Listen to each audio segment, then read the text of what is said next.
আচ্ছা, শীতকালে কি মেঘলা ওয়েদার কারোর ভালো লাগে বলো তো? আমার তো একদমই ভালো লাগে না। দুদিন ধরে মেঘলা ওয়েদার ছিল, মাথাটা ধোবো ধোবো করে আর ধুতেই পারছিলাম না।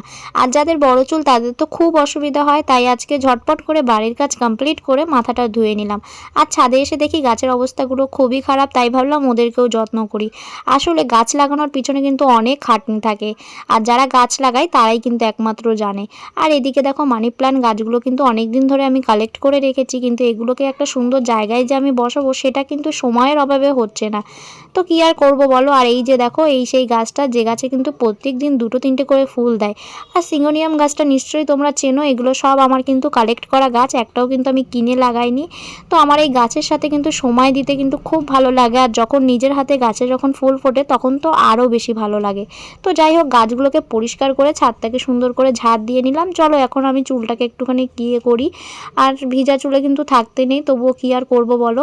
তো ফাইনালি দেখো আস্তে আস্তে আমার বাগানটা সুন্দর করে সাজিয়ে দিলাম। তো ভিডিওটা কেমন লাগলো জানিও। দেখা হচ্ছে নেক্সট ভিডিওতে। আর হ্যাঁ, লাইক কমেন্ট করে পাশে থেকো। টাটা।